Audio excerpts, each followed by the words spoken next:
olhos para um dos livros mais fascinantes da Bíblia, que é o livro de Ruth. Eu quero ler aqui o capítulo 1.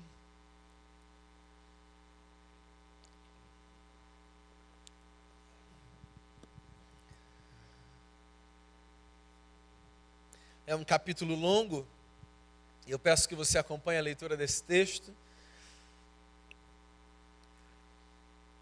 que diz o seguinte: nos dias em que julgavam os juízes, houve fome na terra. E um homem de Belém de Judá saiu a habitar na terra de Moabe, com sua mulher e seus 2 filhos. Esse homem se chamava Elimeleque, e sua mulher Noemi.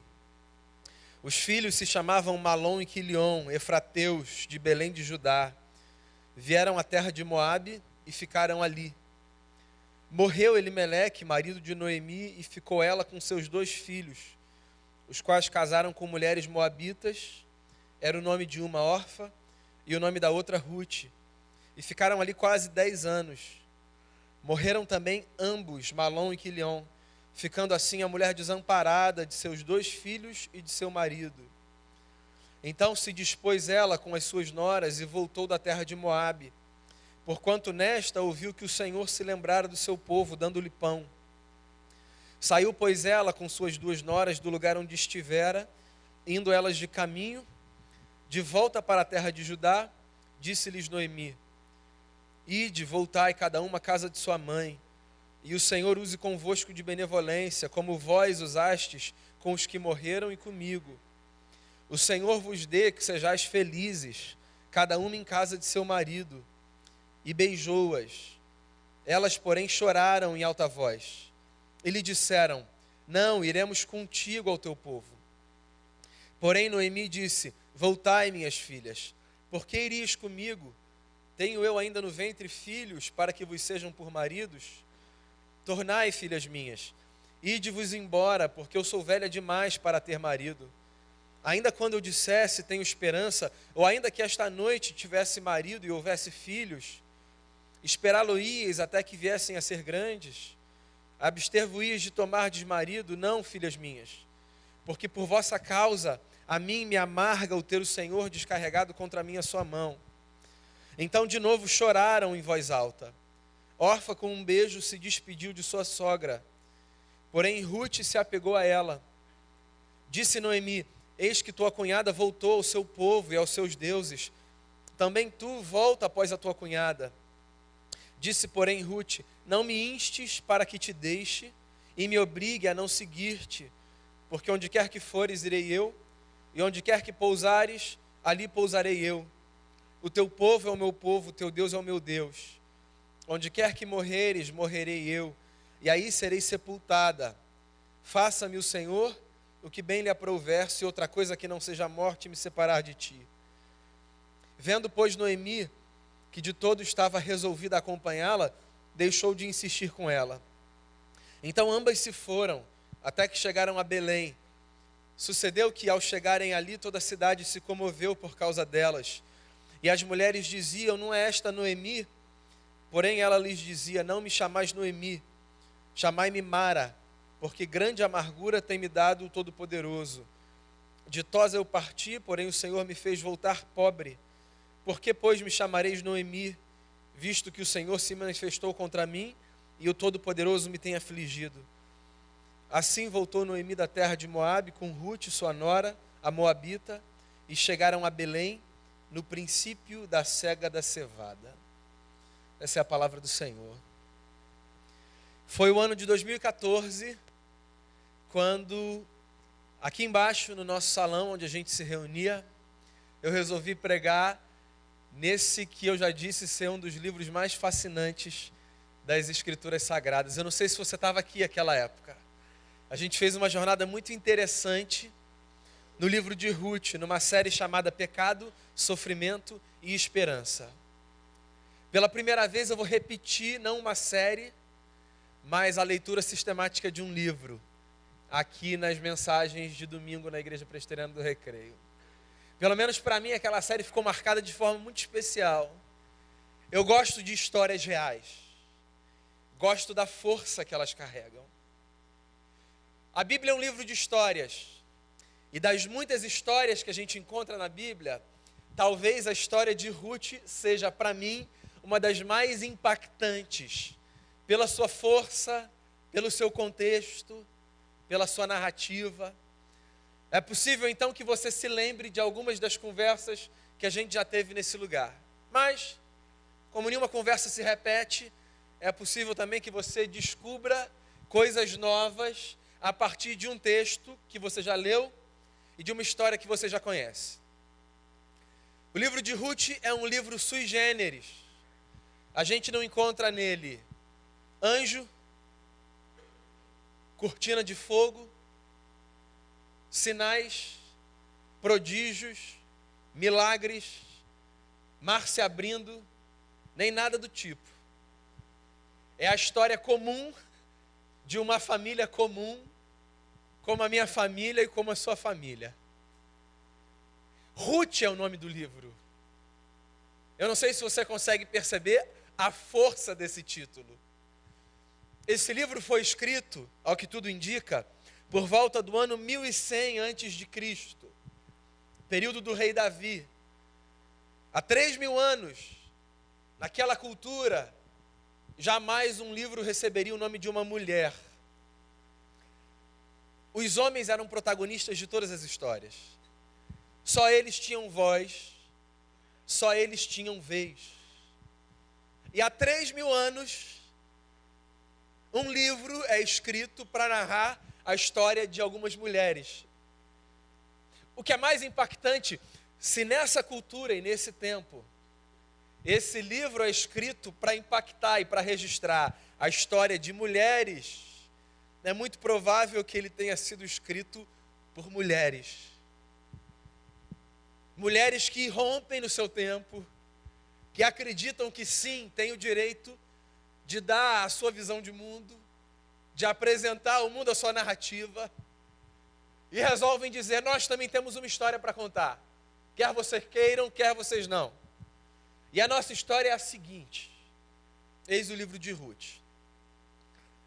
Tudo se passa numa terra chamada Belém, num tempo em que os juízes governavam sobre Israel. Moisés foi o primeiro grande líder hebreu. Com a morte de Moisés, um homem chamado Josué o sucedeu.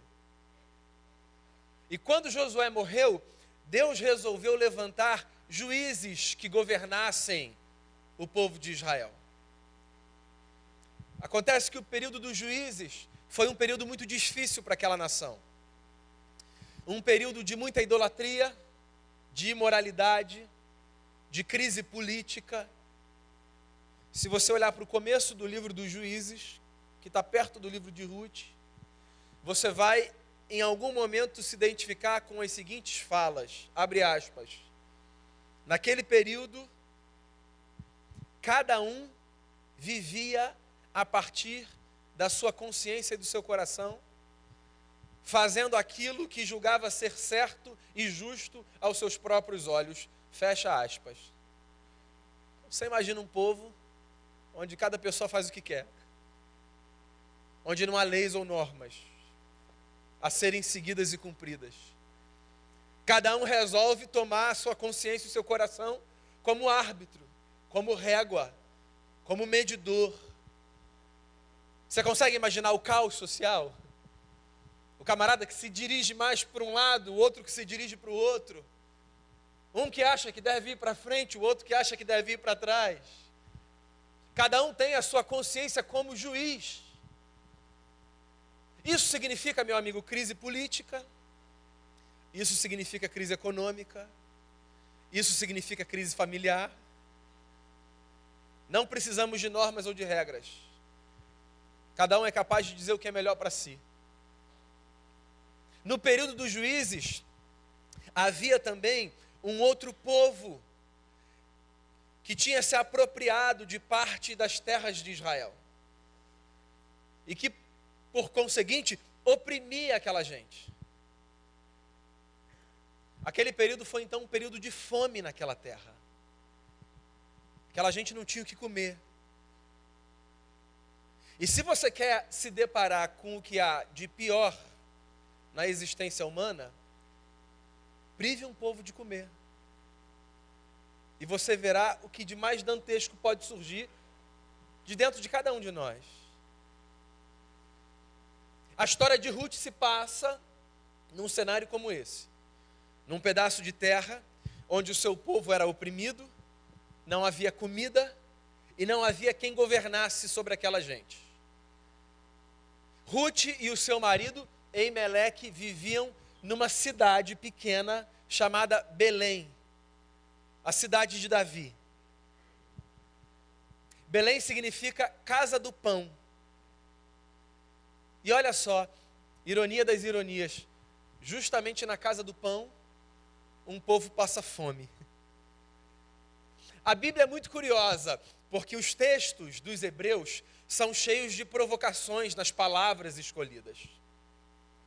Por exemplo, a história de Ruth se passa exatamente num lugar que, tendo no seu nome a lembrança de que ali há pão, ali há também um povo que passa fome. Um povo que não sabe mais com o que vai preencher a sua barriga, com o que vai manter os seus filhos, o alimento que vai ter para o dia seguinte, se vai sobreviver ou não. Nesse lugar vivia um homem, como eu disse a você, chamado Elimeleque, marido de uma mulher chamada Noemi. Elimeleque, guarda aí para o nome do seu filho. Significa, Deus é o meu rei.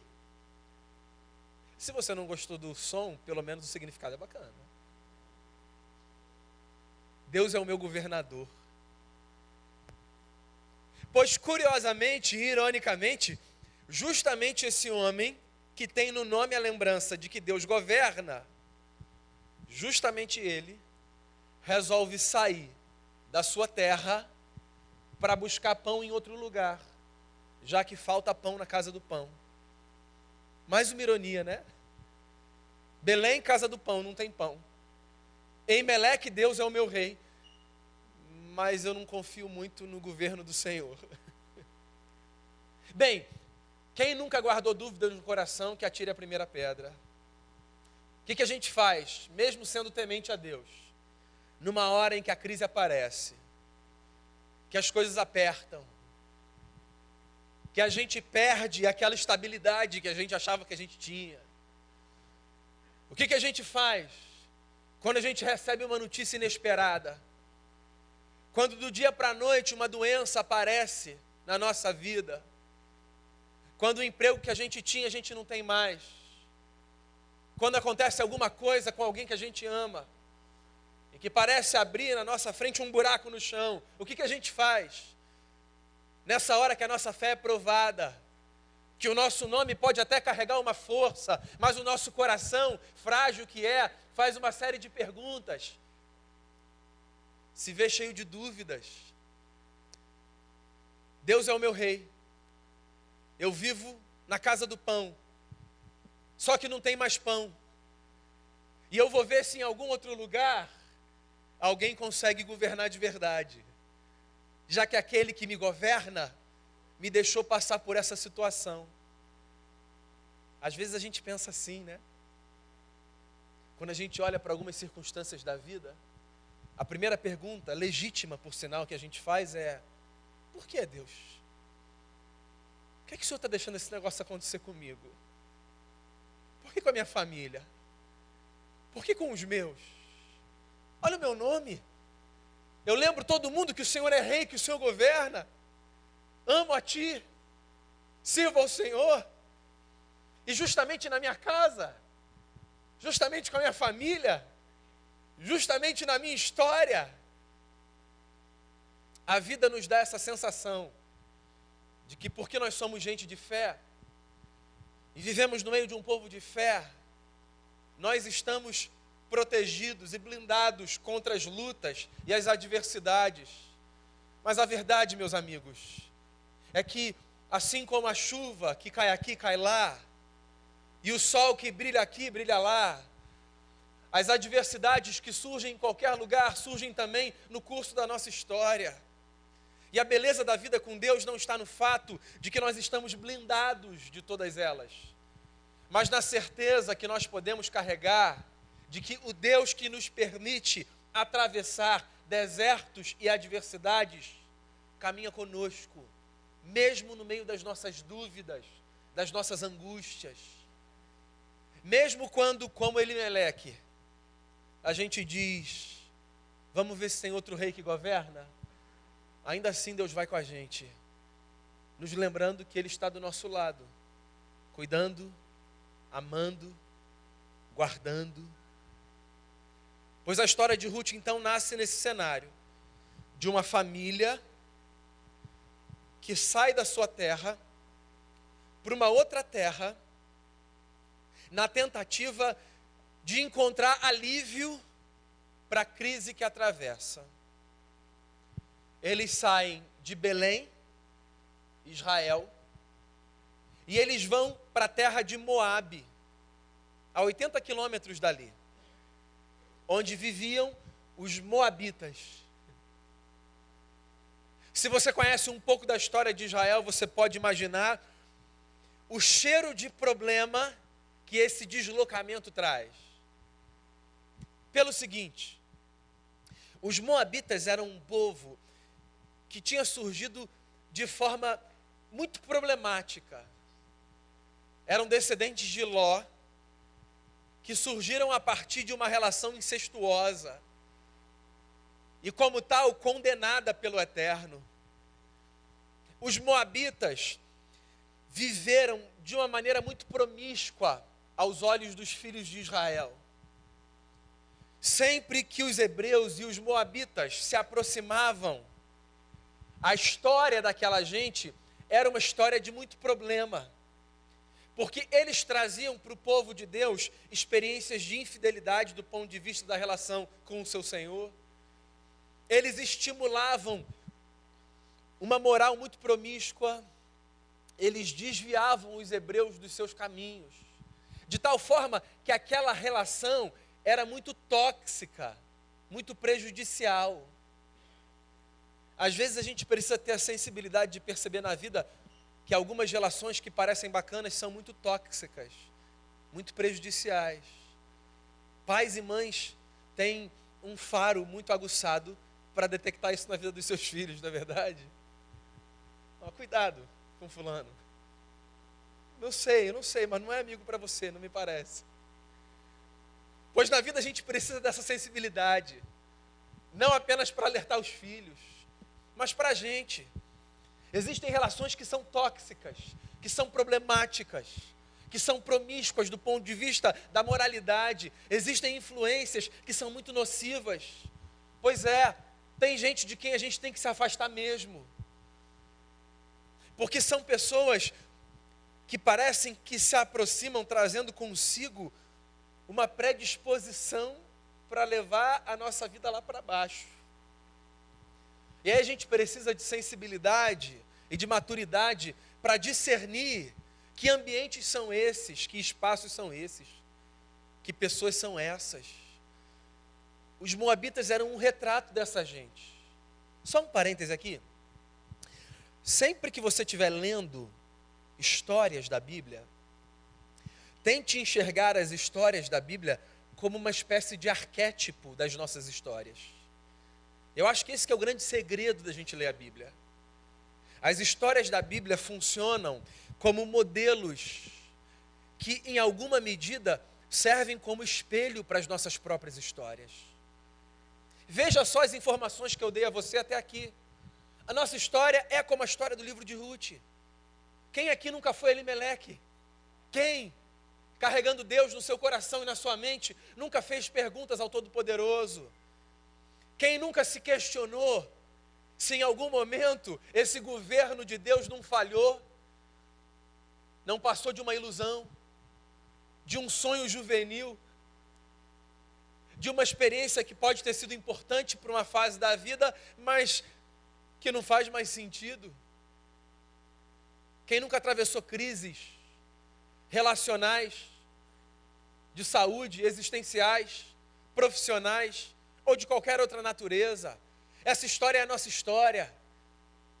E nesse caminho, nós às vezes nos aproximamos, frágil que se encontra a nossa consciência, de ambientes e de pessoas que, ainda que aparentando serem instrumento de Deus na nossa vida, na verdade nos causam problema. Os momentos de crise precisam ser para a gente momentos de sensibilidade, para a gente sondar o coração e ouvir Deus. Esse povo vai para essa terra. E não bastasse as tragédias da fome e do deslocamento forçado, uma outra tragédia acontece na vida de Noemi. Ela perde o seu marido. Essa mulher fica viúva, numa terra que não é sua, no meio de um povo que não é seu, sendo ela, obviamente, uma mulher. Você sabe o que isso significa? Que essa mulher está fadada a ser uma prostituta, para garantir a sua própria comida. As mulheres não trabalhavam naquele tempo, não por falta de vontade, mas por impossibilidade social. Não lhes era dado esse espaço. Não se acreditava que elas tinham essa vocação. A vocação de uma mulher no mundo antigo se resumia a dar à luz filhos. E uma mulher que não pudesse dar à luz filhos era lida como uma mulher amaldiçoada por Deus. Porque o único papel que ela podia desempenhar, ela não desempenhava. Imagina o sofrimento. Uma mulher que perdesse o seu marido, perdia a sua segurança, perdia o seu pão e era empurrada para esse lugar de transformar o seu corpo sagrado numa coisa objetificada, concedida a terceiros, a troco de um pão ou de uma água. Você imagina a visão que essa mulher devia ter de Deus? Me fez passar fome na minha terra, me trouxe para a terra dos Moabitas e ainda levou o meu marido. Que Deus é esse que cuida de mim dessa forma? Você nunca fez essa pergunta, não? Que Deus é esse que me expõe assim? Que Deus é esse que me deixa passar por isso tudo? Que Deus é esse que eu canto na igreja dizendo, Ele cuida de mim, mas que de segunda a sábado me entrega aos lobos, às feras, e me deixa nesse deserto? Elimeleque e Noemi tinham 2 filhos, Quilion e Malom. Os nomes na cultura judaica eram escolhidos não pelo fator fonético, pela sonoridade. Eles eram escolhidos pela força que eles carregavam, pelo seu significado. E pais escolhiam para os seus filhos nomes que representassem aquilo que eles desejavam para os seus filhos, ou que marcassem uma experiência de vida, positiva ou negativa. Elimeleque, Deus governa, Deus é o meu rei. Noemi, alegre, feliz. Curiosamente, a mulher que mais murmura no livro. Quilion e Malom, tristeza, angústia. Esses homens, na terra dos Moabitas, tomam para si 2 mulheres, cada uma para si. Orfa e Ruth. Se casam com elas e passam 10 anos ao lado dessas mulheres. Acontece que essas mulheres não conseguem engravidar. Se tiver algum roteirista aqui, pode pegar o livro para escrever uma próxima novela, um filme. Quanto sofrimento, quanta tragédia. Você imagina, essa mulher perdeu o marido, ela tem 2 filhos, ela consegue 2 noras, só que essas 2 noras, que são moabitas, não podem dar a ela netos. 10 anos tentando engravidar e nada. 10 anos tentando fazer com que um sonho venha à existência Há quanto tempo você tenta fazer com que os seus sonhos venham à existência? Fala para mim. Quanto tempo você tem sonhado com um negócio e tem, inclusive, de forma legítima, falado nas suas orações para Deus assim: Deus, não é possível. Isso é tempo demais. Já tem 4 meses que eu estou pedindo isso, Senhor. Já tem 2 anos. Já tem 5 anos. 10 anos. Você sabe que os rabinos em Israel diziam que se em 10 anos uma mulher não desse ao seu marido filho, eles poderiam abandonar essas mulheres na rua? E aí, além de serem mulheres que não poderiam dar aos seus maridos filhos, essa mulher, Noemi, ainda vê depois de 10 anos os seus filhos morrerem. Você está pensando aí, eu achava que a minha história que era sofrida, hein? Só para recapitular para você, ela passa fome na terra, ela vai para uma terra que é uma terra problemática, ela perde o seu marido, ela não consegue ter neto, e ela perde 2 filhos. Mas ela ganha 2 filhas. Não que isso substitua, né? Nada substitui um filho, nada nem ninguém. Mas ela ganha 2 aliadas na história. Porque uma mulher que já foi transformada numa figura à margem da sociedade, qualquer coisa que ela ganhe, recebe um valor imensurável. Só que ela não ganha qualquer coisa. Ela ganha 2 companheiras que se revelam companheiras de alma. Porque na vida, a gente só sobrevive às tragédias se a gente consegue encontrar companheiros ou companheiras de alma. A gente precisa disso. Sozinho a gente sucumbe às tragédias. As dores da vida, às vezes, são muito fortes para a gente dar conta delas sozinho. Então, quando você se perceber no fundo do poço, quando você for Noemi, lembre-se que você precisa de um ombro amigo, de um irmão ou de uma irmã. A semelhança do provérbio do sábio, aquele amigo que é mais chegado que um irmão.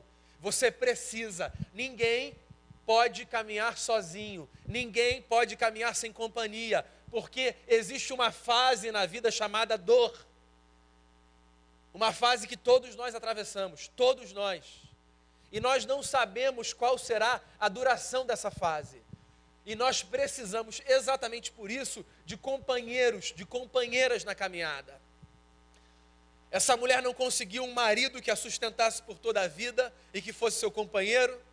Essa mulher perdeu os 2 filhos que ela tinha, mas ela ganhou 2 presentes do Eterno, Orfa e Ruth. Mulheres que, só para você entender, do ponto de vista contextual e cultural, no momento em que os seus maridos morreram, poderiam muito bem voltar, cada qual para sua família, e reconstruir a sua história da forma que fosse possível. Sobretudo considerando que Noemi, a única figura daquela família que tinha permanecido, era uma filha de Israel, ou seja, de outro povo. Mas há um encontro de alma entre essas 3 mulheres tão grande, que quando a Noemi, sabendo que a crise lá em Belém tinha passado, diz: eu vou voltar para minha terra, essas 2 mulheres, Orfa e Ruth, dizem para ela o seguinte: a gente vai com você. A gente vai com você. Eu acho que dos testemunhos que eu ouço na igreja, poucos são tão bonitos quanto aquele que me revela que quando alguém sofre, 2 ou 3 vão juntos para onde quer que esse que sofre vai. Quando você vai para o hospital e alguém diz assim: eu vou com você, claro que eu vou com você, você não vai sozinho. Ou quando você está passando por um problema na sua família e alguém diz assim: eu vou aí conversar com você, você não vai ficar sozinho. Ou quando acontece alguma coisa no seu trabalho e quase ninguém sabe, mas uma pessoa descobre e diz assim: eu quero conversar com você, vamos almoçar? Esse negócio da companhia, é uma das coisas mais bonitas da igreja de Jesus de Nazaré. Essa percepção, essa sensibilidade, num mundo tão individualista como o nosso, de que nós não vamos sozinhos, de que pessoas abdicam do seu tempo, pessoas saem mais cedo do seu trabalho, pessoas olham para os seus cônjuges, para os seus filhos e dizem assim: espera um pouquinho, eu já volto, eu vou ali ajudar fulano, eu vou ali ajudar o meu amigo, eu vou ali ajudar a minha amiga. Esse negócio é divino. Eu disse que a história de Ruth não é uma história de milagres, né? Mentira.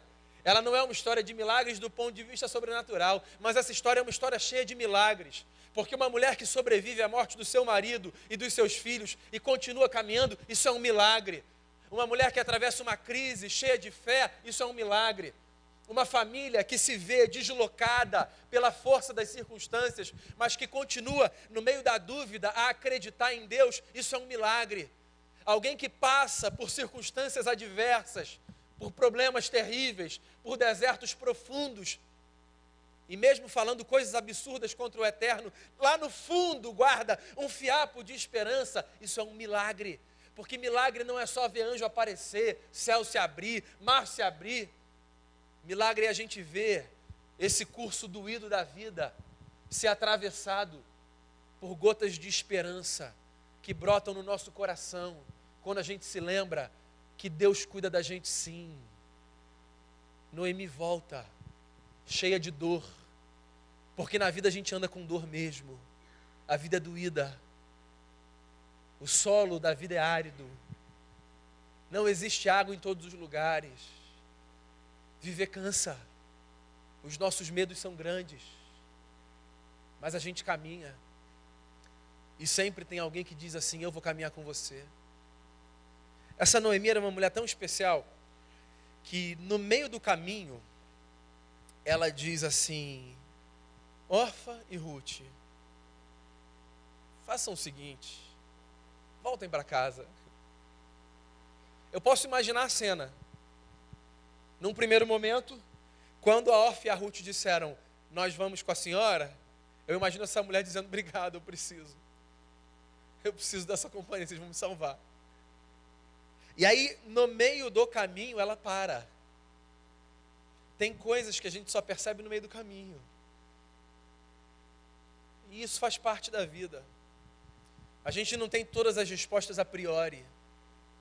A vida não segue um script, um roteiro tão bonitinho para do início a gente olhar e dizer assim: tá, vamos por aqui e vai ser assim e a gente vai levar tanto tempo. Não. A vida é complexa demais para a gente saber tudo antecipadamente. Talvez isso traga um pouco mais de sabor e de beleza para ela, eu não sei. No meio do caminho ela para. E ela diz: vocês são jovens. Vocês têm o sonho de vocês. Vocês podem encontrar um marido para vocês. Eu não tenho mais filhos para dar. Ainda que eu encontrasse um homem e tivesse um filho, vocês não teriam tempo para esperar esse menino crescer. Voltem. Toquem a vida. Vivam os sonhos. Gente de fé faz isso. Gente de fé ajusta os seus próprios sonhos quando percebe que os seus próprios sonhos custam os sonhos de terceiros. Pais e mães de fé têm sonhos para os seus filhos, que às vezes ficam guardados no bolso, quando descobrem que os seus filhos têm sonhos próprios, que não são necessariamente problemáticos, só não são os mesmos do que os dos seus pais. E aí dizem assim: tudo bem, vão lá, vivam a história de vocês, sonhem o sonho de vocês. E aí é bacana, porque nessa história existe um choro profundo das três, mas uma volta e a outra vai. Quem acertou?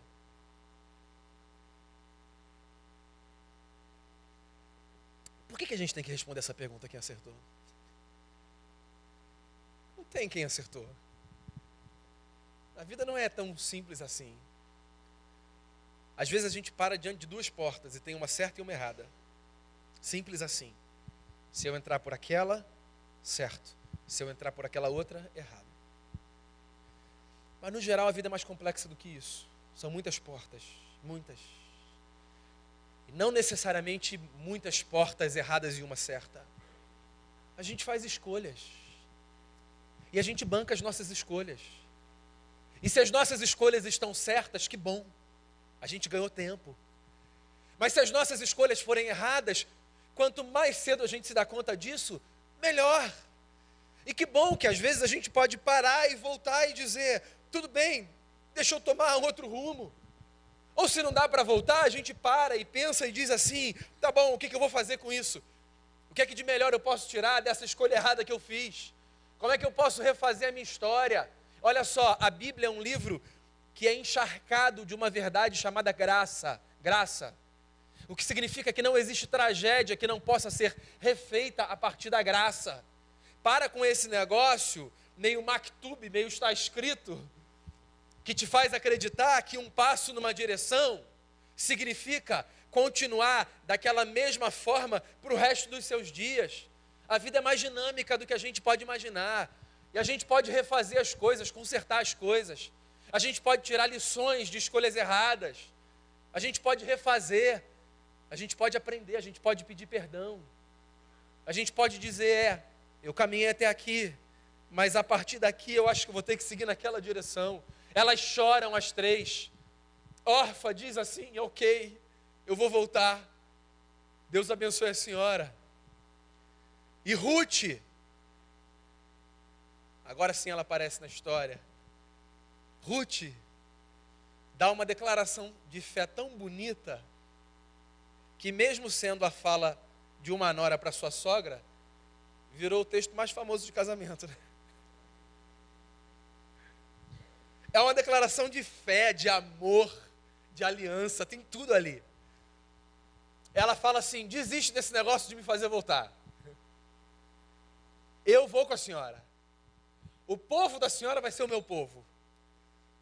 Para onde a senhora for, eu vou. E o Deus da senhora vai ser o meu Deus. Olha só, deixa eu só dar um passo atrás e dizer um negócio para você.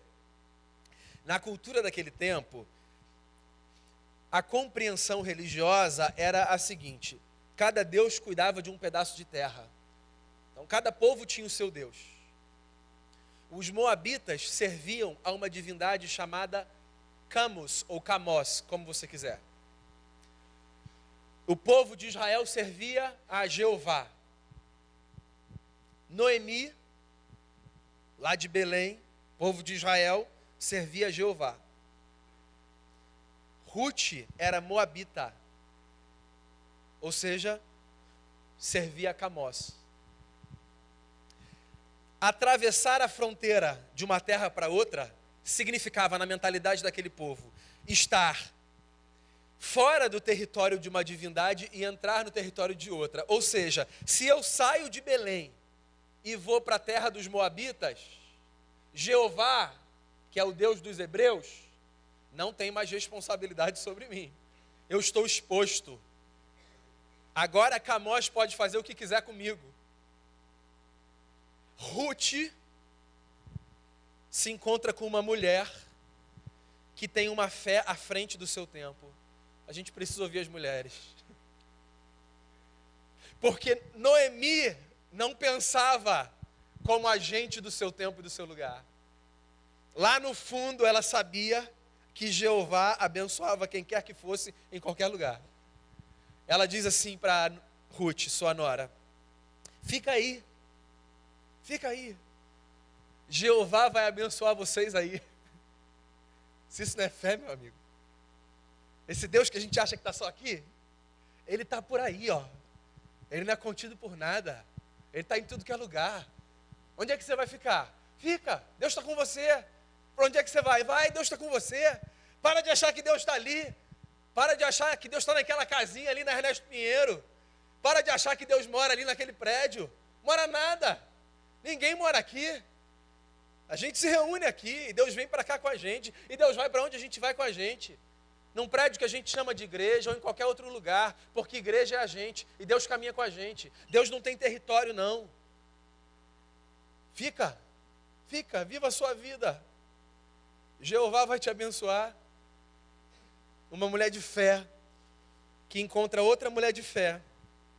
Porque quando Ruth ouve esse discurso e diz então, para onde você for eu vou, o seu povo vai ser o meu povo, o seu Deus vai ser o meu Deus, o que ela está dizendo é, esquece Camós, eu quero essa história sua, eu quero viver com quem você vive, porque se no meio de todo esse caos, você é capaz de ter a força que você tem, eu preciso dessa experiência para mim também. É assim a vida, né? A gente olha para algumas pessoas e a gente diz assim, se com essa história você tem essa fé, eu preciso desse Deus que você tem. Me apresenta esse negócio, porque eu quero isso para mim também. E aí, a Ruth volta com ela. E elas chegam em Belém, na época da colheita do trigo. E elas chegam com uma cara tão sofrida, eu imagino, que toda a cidade se compadece de Noemi. Depois você olha o texto. A cidade olha para Noemi e se compadece dela. É claro, uma mulher que perdeu o marido, que perdeu os filhos, que passa fome e que só tem fé, você acha que a afeição dela vai ser como? Era uma mulher pobre. E aí todo mundo olha para ela e diz, coitadinha. Noemi, né? Tão abatida. Pobrezinha. Essa mulher é uma mulher de fé. Mas gente de fé também é gente de sofrimento, de dor, de revolta. Sabia? Que gente de fé também se revolta. Uma vez uma pessoa falou assim para mim, pastor, eu queria muito que você conversasse com meu marido, mas eu acho que é melhor você esperar um pouquinho, porque ele está muito revoltado com Deus, você vai ficar muito impressionado com as coisas que ele vai falar. Talvez eu me impressione, porque a gente é muito protocolar, né? A Deus não se impressiona com nada que a gente fala. Nada, absolutamente nada. Nada. Deus só recebe, ouve, e diz, fala, coloca para fora. Deus ouve a palavra mais bonita que a gente tem, Deus ouve a palavra mais horrorosa que a gente tem, e você quer saber de um negócio? Deus não se espanta com nada disso. Deus não se preocupa com essas coisas, não na mesma medida que a gente se preocupa. Deus não é protocolar nesse sentido, sabe? De ouvir as nossas falas e falar, meu Deus, o que está acontecendo? Por que ele está falando isso? Pensei que fulano fosse tão certinho. Essa mulher, cheia de revolta, mas cheia de fé. Porque revolta e fé não são autoexcludentes. Às vezes, justamente por causa da minha fé, eu sou tomado de uma revolta por não entender por que Deus faz isso, por que Deus faz aquilo, por que Ele permite isso e aquilo. Essa mulher, quando volta e dizem assim, olha lá, aquela ali é Noemi, ela diz, Noemi, não me chame mais de Noemi, eu mudei o meu nome é Mara. Noemi significa alegria, Mara significa amargura. Essa mulher assume, eu sou um poço de amargura. Porque Deus pode ser até bom para vocês, mas olha o que Ele fez comigo. Não pensem mais que eu sou uma mulher alegre, minha vida é uma desgraça. Deus deve me odiar. Deus deve estar me castigando. Não é possível que Ele se lembre de mim. Eu sou amarga. Mas eu voltei para o meio do povo. Porque a nossa amargura não deve afastar a gente do povo. A nossa amargura deve levar a gente de volta para o meio do povo. Porque é no meio do povo que a gente é refeito, curado, sarado, cicatrizado. Então, quando você estiver amarga, quando o seu coração de fé estiver tomado por revolta, não se afasta, se aproxima. Porque a gente precisa estar perto. Ela volta. E ela volta justamente no momento em que está todo mundo fazendo festa. Porque a vida é assim. A vida não respeita o nosso luto. O mundo não para quando o sol deixou de brilhar para a gente. Sabe quando você faz um luto? E você olha e diz assim, por que as pessoas ao meu redor estão rindo? Por que o sol está brilhando? Por que o meu vizinho está saindo de casa, indo para o trabalho? E eu estou aqui, há 2 meses falando, Senhor, é porque o mundo não para por causa do nosso luto. E é bom que ele não pare, porque senão morreríamos todos no luto e de luto.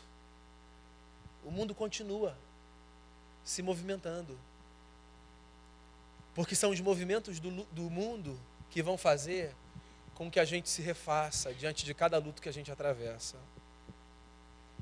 A história continua, mas eu vou parar por aqui. E já que de noite todo mundo espera Game of Thrones, de manhã todo mundo vai esperar Fases. Mas eu queria que você levasse com você essas verdades para alimentar a sua semana. Às vezes falta pão na casa do pão, é assim mesmo. Às vezes há dor e sofrimento na casa de gente que tem fé. Às vezes a gente segue em direções que parecem direções improváveis, mas ninguém tem aqui o direito de julgar ninguém pelas escolhas que faz. Alguns ambientes são muito perigosos para a gente. Algumas companhias são muito nefastas, nocivas. Às vezes as tragédias aumentam. Deus sempre coloca companheiros na caminhada. Tem uma hora que a gente diz, eu não devia ter me afastado do que eu me afastei. E aí a gente volta. No meio do caminho, às vezes a gente diz, vocês já vieram comigo até aqui, vocês podem seguir. Sigam a vida de vocês. Uns vão dizer, tá bom, Deus te abençoe, eu vou lá. Outros vão dizer, não, eu vou com você até o fim. A gente vai voltar para casa, às vezes cheio de revolta, não entendendo por que as pessoas estão fazendo festa, quando a nossa cara estampa o luto e o pranto. O nome disso é vida. Deus continua sendo rei. E onde a gente estiver, aqui ou lá, Ele sempre vai estar com a gente. Mesmo que um anjo não apareça, mesmo que não caia fogo do céu, mesmo que o mar não se abra, Ele sempre vai estar com a gente. Vamos fazer uma oração?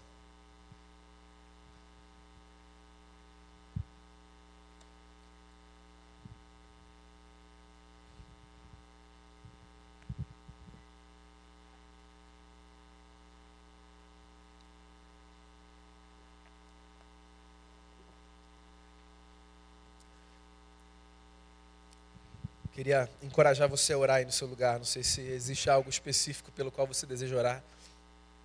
Por si mesmo, por alguém. O livro de Ruth é a nossa história. Não dá para a gente fugir disso. O capítulo de hoje foi o capítulo da dor. Mas a boa notícia é que toda dor é por enquanto. Toda dor é por enquanto.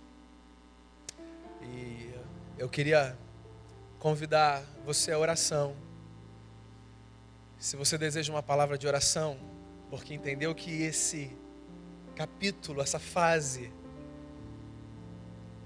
faz contato com o capítulo, com a fase que você vive, eu queria ter o privilégio de orar com você e por você. Eu queria te chamar para vir aqui à frente, se você desejar, para a gente fazer uma oração e colocar a nossa vida diante do Eterno.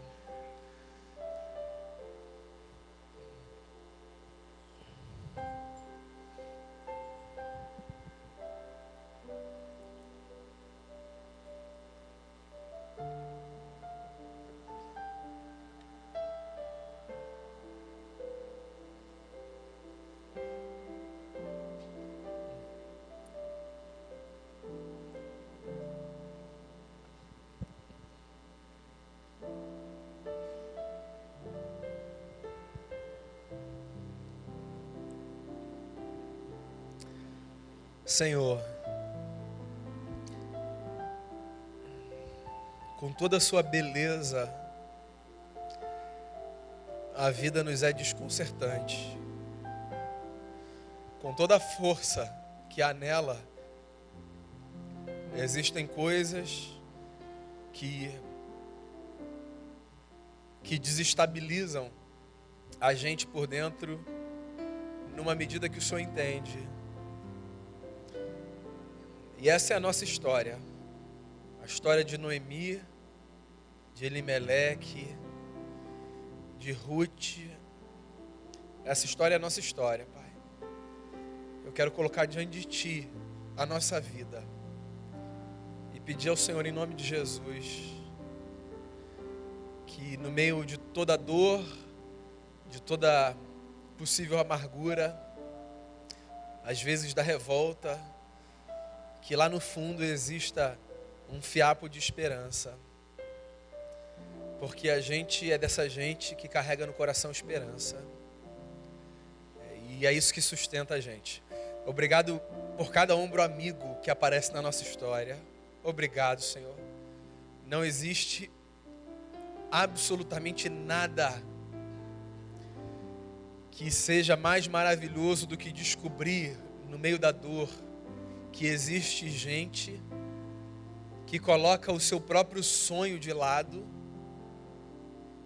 para alimentar o nosso, para proteger o nosso e para nos ajudar a carregar o fardo da vida. Senhor Jesus, obrigado por esses anjos que aparecem na nossa vida. E obrigado porque o Senhor nos permite ser na história de alguém um anjo. Isso é um privilégio. Às vezes falta pão na casa do pão. Às vezes a gente que diz para todo mundo Deus governa, a gente tem questionamentos profundos do lado de dentro. E a gente não consegue responder se isso de fato é verdade na nossa vida ou se o Senhor é bom só para os outros. Deus, faça com que esse fiapo de fé e de esperança refaça a nossa vida por dentro. Obrigado porque a história de Ruth não acaba no primeiro capítulo. Obrigado porque o dia cinza, uma hora volta a ter cor. Obrigado porque a poesia da Bíblia nos lembra que se há choro que dura uma noite, existe alegria que vem pela manhã. Que o sol volta todos os dias trazendo uma notícia: Deus é bom, um novo ciclo pode começar. Mesmo que a gente tenha a sensação de que há demora, Senhor, em nome de Jesus, faz a gente continuar caminhando. A gente não caminha porque a gente sabe de tudo, a gente caminha porque a gente sabe o Senhor está do nosso lado. Esteja do nosso lado, Senhor. Esteja do nosso lado. Enche o nosso coração de fé. Refaça a nossa vida. E que as fases nos aproximem de Ti.